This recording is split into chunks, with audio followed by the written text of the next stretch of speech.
how do people connect to their body, their spirit's guidance of what would work for them now versus just what they think they should do or what other personal trainers or health professionals are telling them that they should do? Because that's another problem, right, that we face is we will listen to the outside opinion instead of connecting to our own truth. Yeah, we might read something in a magazine. Well, this is the hot new trend in Hollywood that they're all doing XYZ program or whatever it is. That Yeah. may not fit your particular needs at all.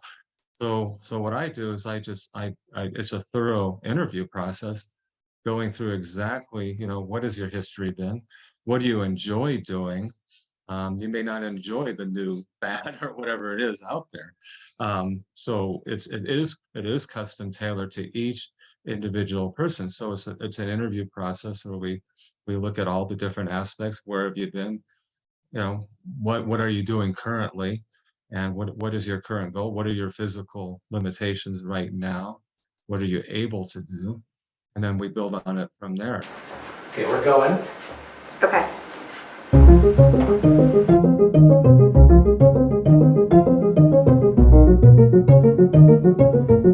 3, 2, 1, we're going. Healing is possible experience, where today we are going to talk about spiritual health and wellness, a way to pursue health and optimal wellness that helps motivate you, helps make it actually a fun experience that you want to be on the journey of and in the pursuit of. Health can be so overwhelming. Health can be so tasky. Health goals can feel daunting and overwhelming and out of reach. And pursuing health in a spiritual way, at least for me, has made my health goals achievable, has made the pursuit of health and wellness fun and an experience that is a victory, not a defeat or just overwhelming, painful experience. I have been in the pursuit of health for my entire life. I'm 42 years old. I'm a cancer survivor, and how health has become a fun experience is by making it a spiritual one. Welcome to the show where we take you on a journey of hope and healing. I'm your host, Rebeccah Silence. So proud for you and all of us to be able to have this conversation today about what spiritual wellness and health can look like and how to pursue health in a new and unique way. We have master expert Richard Greifinger with us today. He is a spiritual health coach, and he is a leading expert in what it takes to not just be physically healthy, but spiritually healthy and whole. He has created the Spiritual Health Journey and takes his clients through processes that go beyond traditional health and wellness practices into a realm of knowing their wholeness now. Richard believes that people are meant to have spiritual satisfaction when it comes to their wellness. His process teaches people how to have healthy body so that they can have a healthy spirit, and addresses body, energy, and soul work. Richard, so honored to have you with us today. Welcome to the show. Well, thank you for having me. Thank you very much, Rebeccah. I'm looking forward to getting started and discussing the spiritual health journey with you. Yes, I'm so excited as well. So let's just start by having you share your definition of healing. My definition of healing, for those of you that are new to the show, is healing means it doesn't hurt anymore. Healing means there's freedom and there's an expansive experience versus a trapped, restricted experience. What is your definition of healing, Richard? I would say that my definition of healing is pretty similar to yours, that what has been putting you, preventing you from being the best that you can be, no longer is preventing you from being the best that you can be. You are free of that pain. You are free of that burden. Whatever it is, it's going to be different, obviously, for different people, but it's completely gone. You're able to pursue what you want to pursue, ultimate happiness, your ultimate goals. It's no longer in the way. That's what I would say healing is for me. I It's love no it. longer. it's no longer a block, mental block, physical block, whatever it is no longer affecting you. Yeah. And does the healing have to wait until the block is removed, or is it enough to just recognize the block and be in the pursuit of diffusing the power the block has over you enough? Exactly. Yeah. I mean, I guess, yeah, really the first part is recognition, recognizing Yeah. what has been preventing you from going forward to becoming the best you can be, Yeah. emotionally, physically, and mentally. So, there's so many different things that, people experience and that it can be. So discovery is the first part of it. And then dealing with it is obviously the second part of it. Yeah. And what I love about your work is it's so much more than just diet, exercise, hydration, sleep. I see so many people. I mean, I don't know anybody who hasn't at one point in their life attempted, a physical health goal. And how many of us, right? Millions upon millions of people, even Mhm. billions, feel defeated before they even start, or regardless of how much effort they put in, they're not getting the goals, they're not arriving at the goals the way they want to, or at all, right? And you take health and wellness beyond just diet, exercise, hydration, sleep. Talk to us about spiritual health and the pursuit of spiritual health and what that can do for people. Well, what spiritual health is going to be different for different people. Um, it's going to be connection to your source, whether that's God or whatever your religious belief might be. It's going to be connection to society as a whole, to the world as a whole, and even to the universe as a whole. So that's really what spiritual health is, in my opinion. So for different people, it's going to be a different thing. But that's what I help each individual person discover. My work is not cookie cutter. It's personally tailored to each individual person. So that's what I work with people on, is taking them on that journey from beginning to end to find out what that really means to them. So and that's exactly what how I like to put it. It is your personal journey to find what your true meaning is. What is your purpose in this world? What is your purpose in this life? What are you meant to do? And how are you meant to do it? And that's what I help people with. And Well, I'm sorry. go ahead. Yeah, starting with physical health and then building into mental health and then emotional health, then it's all wrapped up into one, becoming spiritual health. I know it's not really something that can be measured. It's more of a feeling. It's more abstract. But I think once people get there, they realize that they are in fact there. So it's not as tangible as measuring. Yeah, I've lost so many pounds. I've reached that goal. A spiritual goal or a spiritual awareness is something that takes time, and it's something that once you're there, you definitely know that you are. But it is a process, and that's what I help Mhm. people with.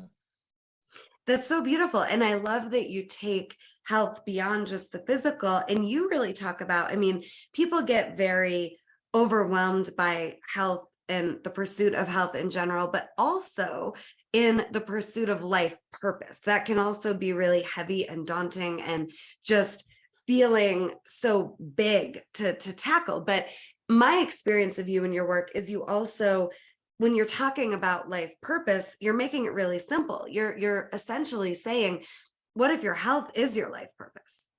Exactly. I mean, obviously for a competitive athlete, their purpose is to be at the top of their game physically. But when you think about athletes, there's so much mental, there's so much emotion, there's so much spiritual involved in performing at the very highest level. So yeah, it really is going to vary in, like, someone who's on stage, someone who's an actor, someone who's on newscaster, whatever the job is, whatever you are, you want to be your very best at that. So that does involve combining the physical health, the emotional health, the spiritual health, the mental health, all of that, to be the very best that you can be at whatever your job is, or whatever you're pursuing. Yeah. And sometimes, it can take some time to even realize this really is what I want to do. I mean, I'm going to be 64 next year, and here I am launching this new business. I mean, I've been a personal trainer for many, many, many years. I've been physically active for many, many years, but I've only recently realized this had been my true life's goal, was to help people pursue to be, to become the very best that they can be. I love it. Beyond beyond just the physical, beyond just the personal Right. training. And what you're saying, I think, is so important because you don't have to be an athlete to be concerned with your health. The healthier you are, the better you are, and the more you can enjoy and just be who you want to be, doing what you want to do. And what if we looked at the pursuit of our health from that angle, right? That Yes, pursuing our health means we can be our best and experience life the way we want to and choose the way we want to. I've got so many medical professionals on my team over the years, and one of my doctors, his name is Dr. Kennedy. I love him. He and I did an episode of the Tougher Together Breakthrough podcast together, that you can find anywhere that you listen to podcasts. But he had said to me, Rebecca, we need to get you healthy so that you can, be on these big stages. You can be in front of these audiences. You can experience giving all that you are meant to give. And I loved that. It just helps take the pressure off to think of health as the gateway to being more alive versus something to fix because you feel broken. exactly. Yes. I mean, you think about when you're not feeling well physically, what does that do to you emotionally? What does that do to you mentally? It brings you down. It definitely does. If you're in constant pain, or you can't do the things that you want to do, you can't go on long trips because you can't. It's hard to get in and out of a car, or you're aching all over. Your mobility is limited, and there's things that you want to do that you just feel physically that you can't. That's going to bring you down emotionally. So what I like to do is work with people and get them to a state where they can feel better physically, and then it does translate to how you feel emotionally as well. So it's all connected. My mom used to say, if you have your health, you have everything.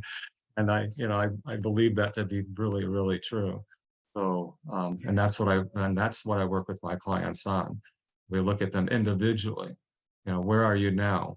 Where do you want to be in 5 years? And we break it down into little bits and pieces, little goals, little victories, and work towards that ultimate goal. So yeah, I mean, there's so much that connection between the physical and everything else, all aspects of your life. And that's what I think it's important to realize and then to work on it. So, you may be feeling down, but you're not exactly sure why. Oh yeah, I've had this chronic pain or this chronic backache. Yeah, it may not be major, but it certainly is affecting you, and it's going to affect you emotionally, spiritually too. It's going to affect you all around. Yeah.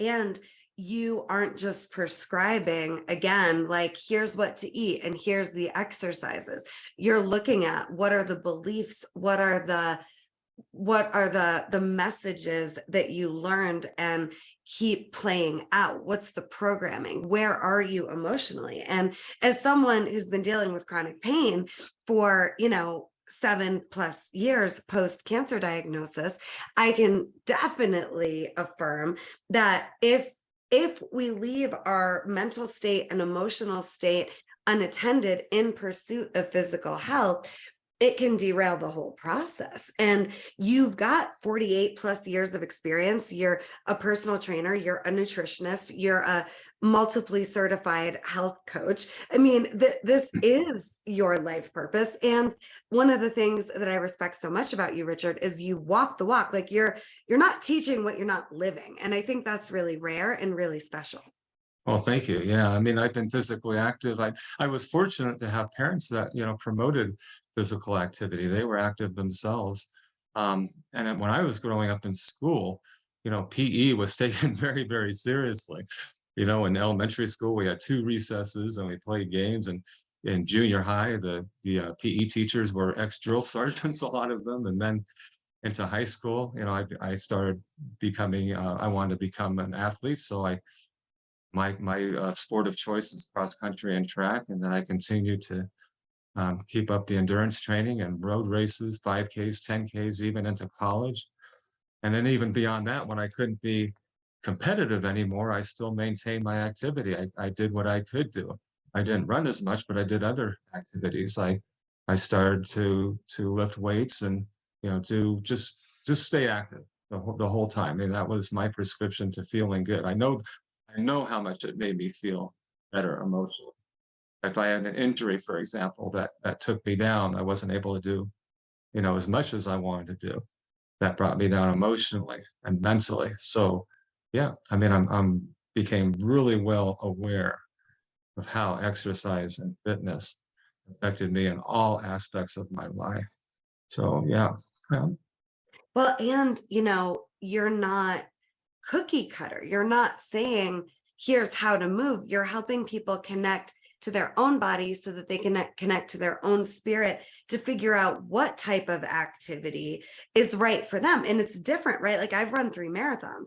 I won't probably do that again in this yes, lifetime. In this season, for example, for me, Pilates, yoga, stretching, walking, that's what I do. I move every day, but I'm moving in the ways that feed my soul and honor my soul versus what I think I should do or what I wish I could do. I'm meeting myself where I am and I'm able to access the truth of what feels good and right now. And that's spiritual wellness. So, how do people connect to their body, their spirit's guidance of what would work for them now versus just what they think they should do or what other personal trainers or health professionals are telling them that they should do? Because that's another problem, right, that we face is we will listen to the outside opinion instead of connecting to our own truth. yeah, we might read something in a magazine. Well, this is the hot new trend in Hollywood that they're all doing XYZ program or whatever it is. Yeah. That may not fit your particular needs at all. So what I do is I it's a thorough interview process, going through exactly, what has your history been? What do you enjoy doing? You may not enjoy the new fad or whatever it is out there. So it is custom tailored to each individual person. So it's an interview process where we look at all the different aspects. Where have you been? What are you doing currently? And what is your current goal? What are your physical limitations right now? What are you able to do? And then we build on it from there. So for some people, yeah, I mean, some people, yeah, they can run 40 or 50 miles a week and their goal is to run a marathon. Another person may have a goal where they want to just improve their body fat percentage, or they want to build lean muscle mass. Or there may be people who even want to gain weight. People want to lose weight. So there's so many goals out there. So it really needs to be tailored to the individual person's needs. And that's what I do. And I think a lot of trainers, um, they don't necessarily look at it that way. They might go with what the hottest trend is, or assume that this is what somebody needs, or this is what somebody wants, without really asking them and finding out, and digging just a little bit deeper to find out what is really going on. What is that person's history? And where do they really want to be? So that's what I like. That's how I approach it. So, do you have a way to help our audience if they're not in that interview with you right now or able to do that later? What can they do to connect to their own truth? Because you look at injury recovery, body image, and weight loss, but you're looking at it from a place of we need to find what's going to feel good to help you build momentum so that you can get results. So how can you help them connect to the part of them that knows what's going to actually feel good and correct and right for them? I would say just really take an inner, really look on the inside. Maybe just perhaps just do some meditation on it.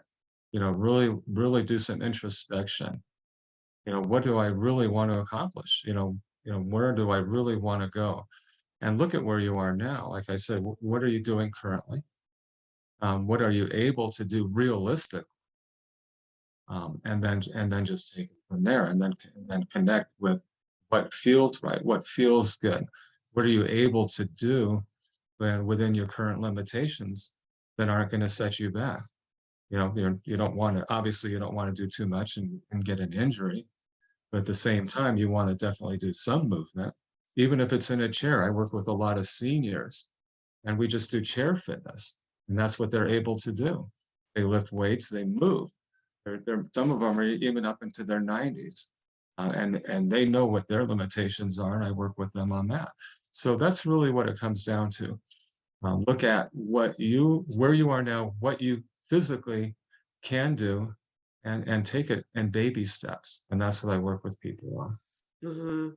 Yeah. And for me, one of the ways that I've connected to the part of me that just knows, I call it my own inner healer, is to not resist what doesn't feel good. So I'm in the pursuit of what would feel good and what would feel better 100% of the time.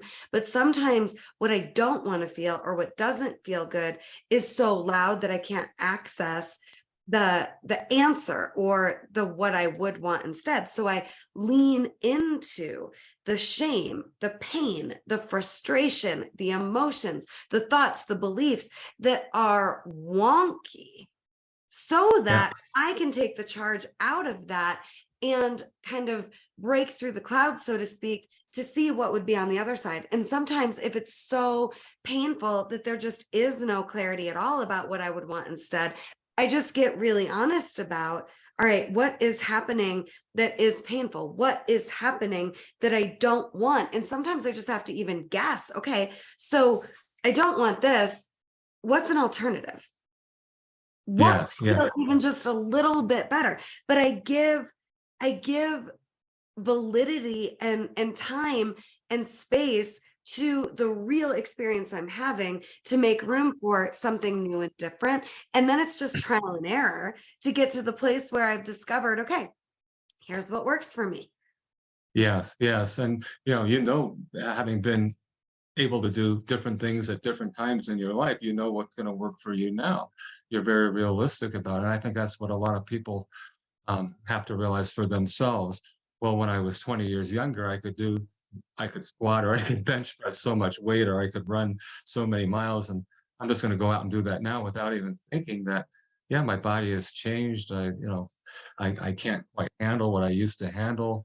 And then what happens? They get an injury, and then they're sidelined, and then they get frustrated, and then they get discouraged, and maybe not even pursue the exercise anymore. So that's just an example. So know realistically where you are currently, and then take it from that.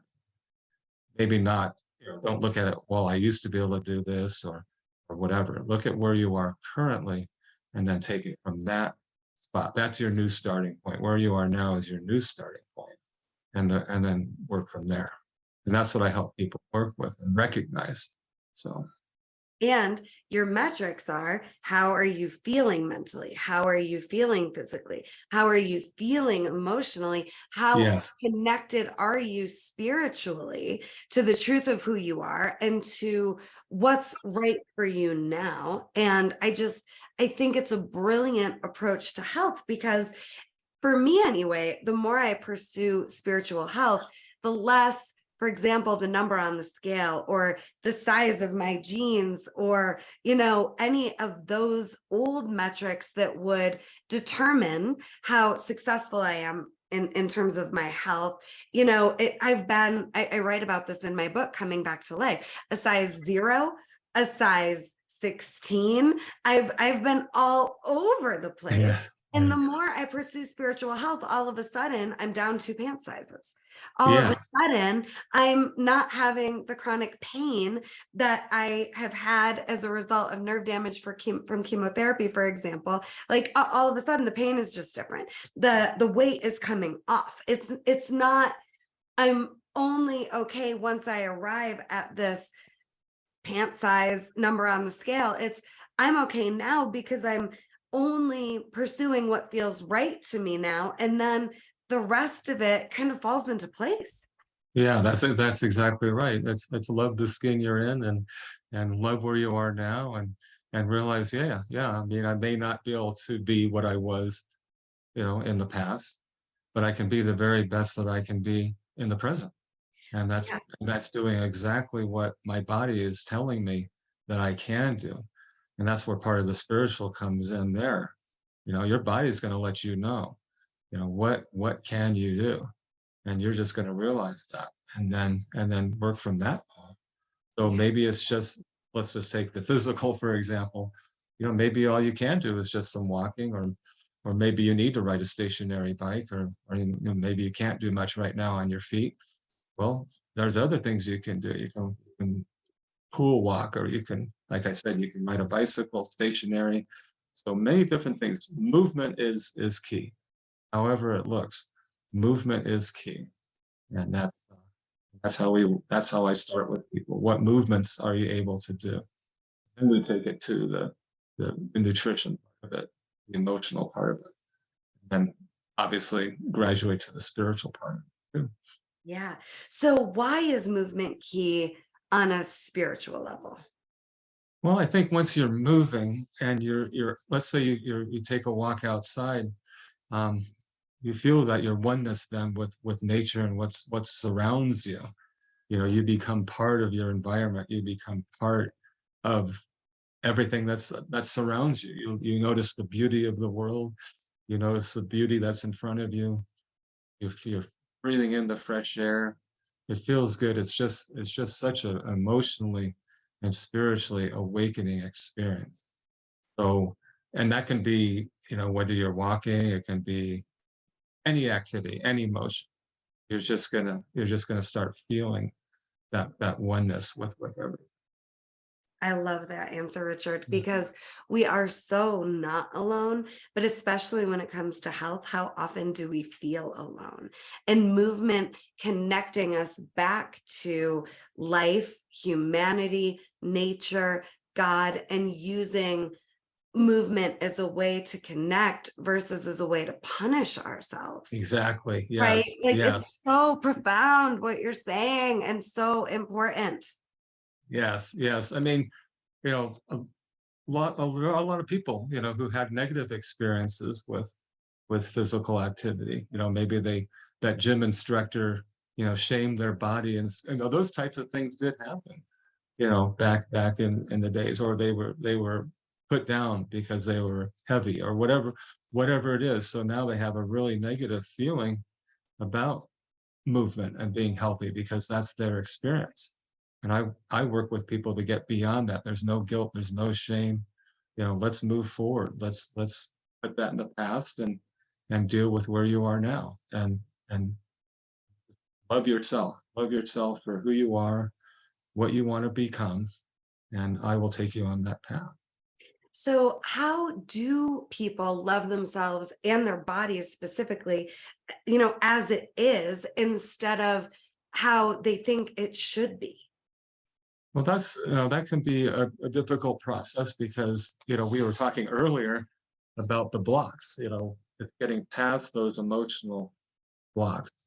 So that's where it really comes in, that you need to look back at where did it start? Where did you start to feel those negative? Where did that negative talk start? And we go back to that. It's kind of like you've heard of the term breaking the chain. Well, there's a series of events that led up to you not feeling good about your. So let's go back and see where the source of that was, and then put that to rest, so you can feel good about yourself, and then move forward. And I know that's where a lot of work that you do too, working with people on the. So let's find what the source is. Where did it start? Maybe it did start way back in elementary school, or so let's look at it, and work through it, work past it. Yeah. Well, and another big piece of this, I think, is it's just a decision. It's a commitment to love yourself and your body as you are now, as your body is now. And commitment is not conditional. The second there are conditions, it's not commitment. So you're inviting us to commit to our health on a spiritual level. And as long as it requires, until the past is different or until the external is different, I can't commit to my health. As long as there are conditions, you're unable to love yourself and your body the way it is.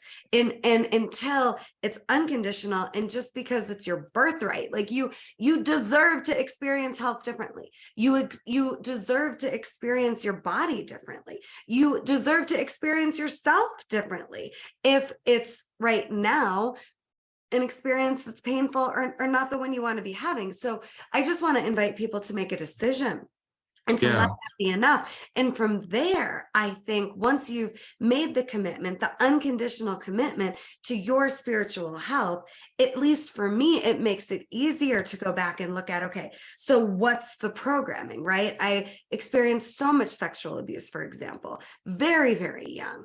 That warped my perception of my body and made it my body's fault. Anything that happened that I didn't like for so many years, including a cancer diagnosis.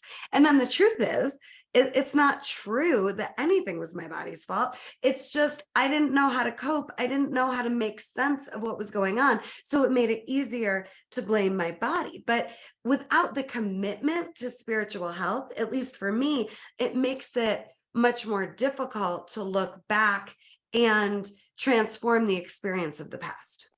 Yeah, I mean, it definitely is a commitment. And like you were just saying, there's so many external forces, that affect people's, how they look at physical health and all of that. They've had some bad experiences, they've had some negative experiences, but realize that that's an external force. It's not coming from your internal your internal mind or soul and any of that.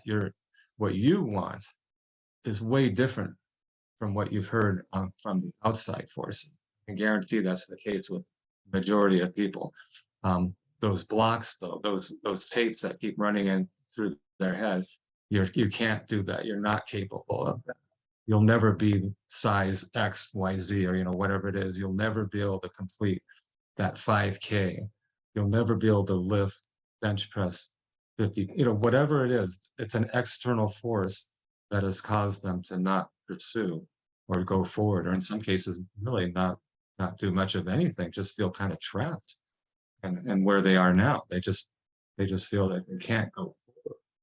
So that's where the spiritual health journey helps them to realize that you can go forward. You can become what you want to be. You can do it. Really, I mean, that's really the bottom line of what I'm looking at, helping people. Yeah. Well, and not everybody had the modeling, for example, that you had, Richard, right? Like health and wellness was valued. It was a priority. It was nurtured in your childhood. For people that did not have that experience, we're wanting them to hear, we want you to hear that you can create a new experience, even if you didn't see it before. And your parents' modeling is not something that needs to limit you. Right. Now, I had one client that valued health so much. They were a medical professional, this client, and they were quite literally 400 pounds and working in healthcare and as a practicing physician and had a private practice, but couldn't let themselves receive the experience they wanted to have for themselves of health. And we don't need to pigeonhole ourselves like that. Right. Yeah. You don't need to put yourself in a box and stay in that box. Right. It's time to come out and to experience life to its fullest. Absolutely.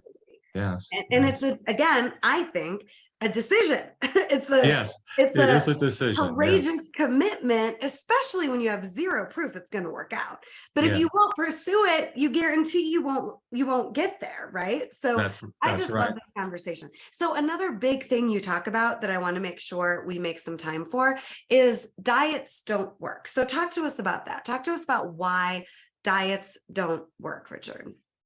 Diets Diets don't work because they're not custom tailored to the individual person. That would be number one. And number two, they're very restrictive. So let's look first of all at the custom tailoring aspect.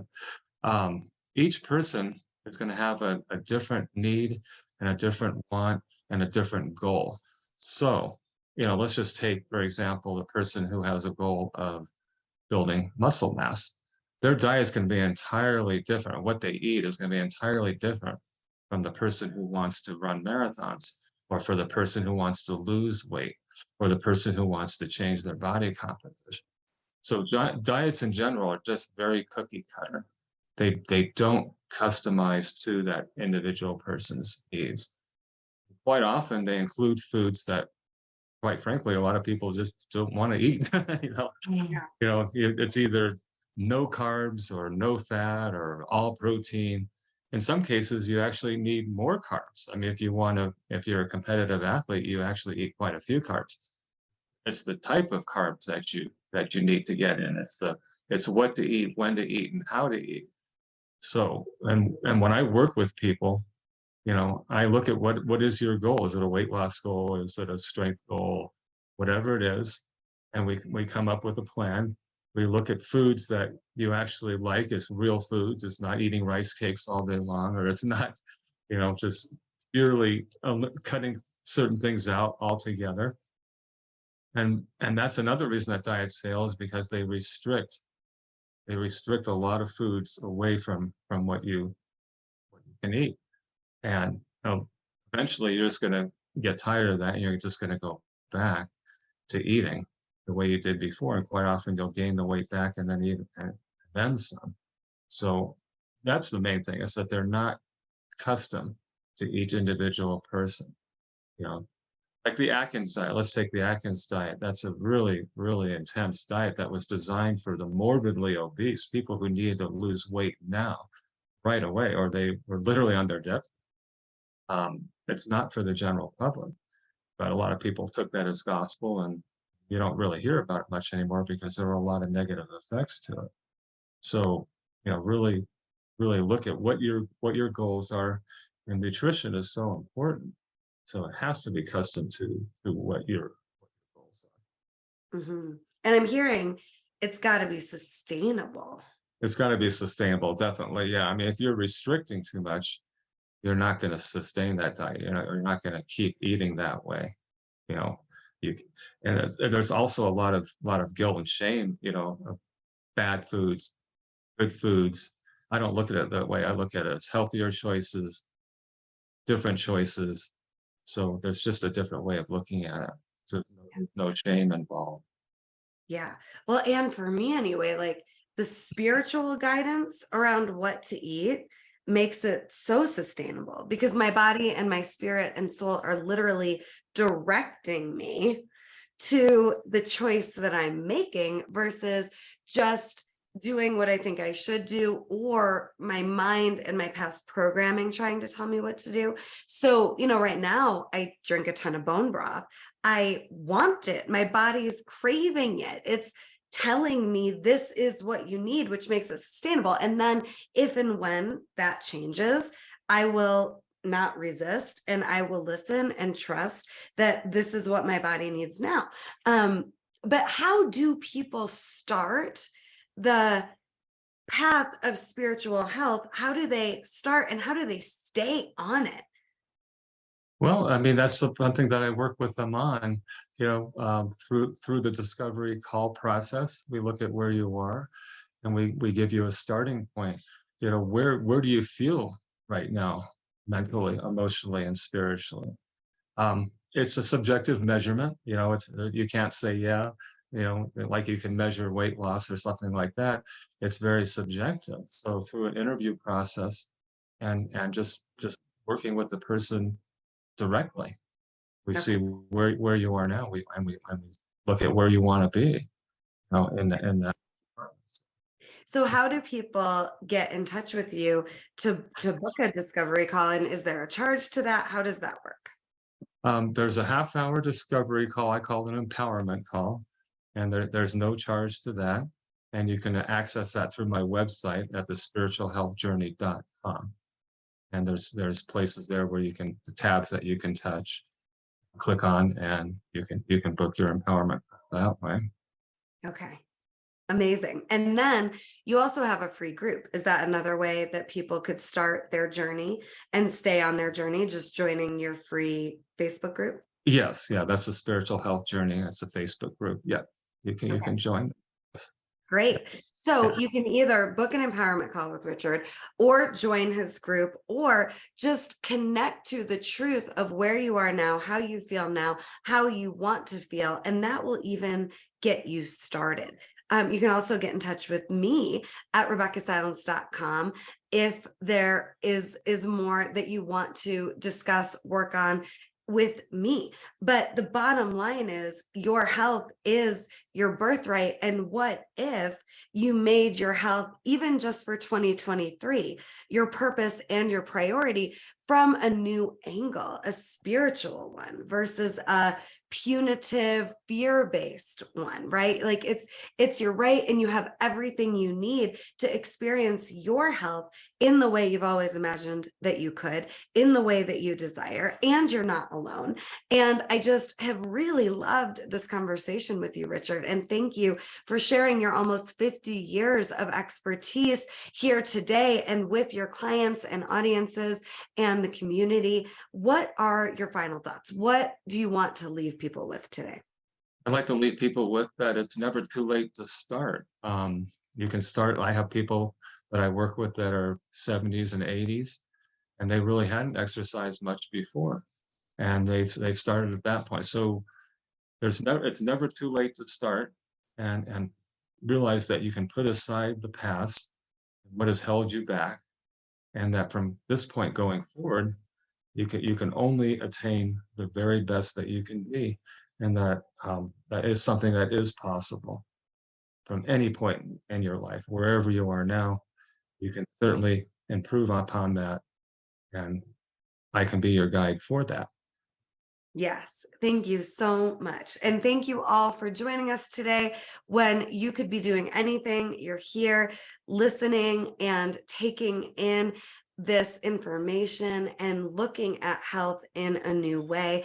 And it really is your birthright. This show is such a blessing to me to be able to interview experts like Richard, to be able to talk about healing from so many different perspectives. But the physical health perspective is so important. And I don't think we arrive at physical health goals in a way that feels empowering without a spiritual component. So thank you again, Richard, for being here today. Visit RebeccahSilence.com for more on emotional healing and relationships, and feel free to visit the Spiritual Health Journey to get more access to Richard. And remember, the darkness is real, but so is the light. And healing is possible for me, for you, and for all of us, not just for some of us. And healing isn't promised. You arrive there with commitment. Love you all so much. See you again very soon. Thank you, Richard. Thank you. My pleasure.